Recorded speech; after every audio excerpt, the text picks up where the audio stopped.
বলতে চাই না, মনে রাখতে চাই না, মনে করতেও চাই না। যখন আমরা কোনো ভুল করি তখন কি হয়, তখন আমাদেরকে একটু হ্যাসেল পোহাতে হয়, কিন্তু আমরা সঠিক রাস্তাটা জানি যে এটা ভুল, এটা সঠিক। কিন্তু আমরা যদি ভুল করেই যাই, এবং সবাই যদি প্রশ্রয় দিতেই থাকে, তাহলে আমরা কখনোই কিন্তু বুঝবো না যে এটা ভুল। তো ওর আসলে রিয়েলাইজেশনটা আসতে হবে যে এটা ভুল। আসলে আমি আমার বা তার মুখের কথাতে কিছু না, যেটা নথি বা যেটা আসলে আপনারা জানতে পেরেছেন অফিসিয়ালি সেটাই হয়েছে। এখানে কোনো নতুন কোনো মামলার উদ্ভব হয়নি।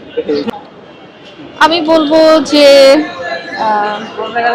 সব সময় উগ্র মেজাজ না দেখাতে, যেটা আমার সাথে দেখে আসছে, সবাই তো আর সহ্য করবে না মুখ বুঝে, তো যেন ঠান্ডা মাথায় চলে, এটাই অ্যাডভাইস করবো তাকে।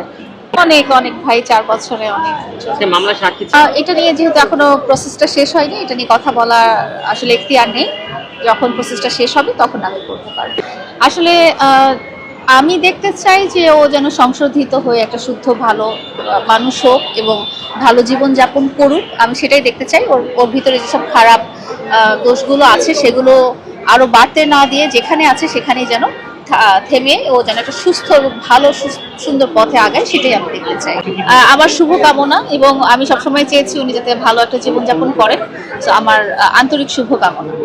এটা তো অবশ্যই করেছিল এবং এখান থেকেই তো আমি ফিরিয়ে আনতে চেয়েছি। এই ব্যাপারে আমি কোনো আর্থিক সহায়তা করিনি তাকে। সমাধান হচ্ছে যে যখন থেকে আপনারা ইন্টারেস্টেড হবেন না, কারণ এটা আমাদের একেবারেই ব্যক্তিগত ব্যাপার।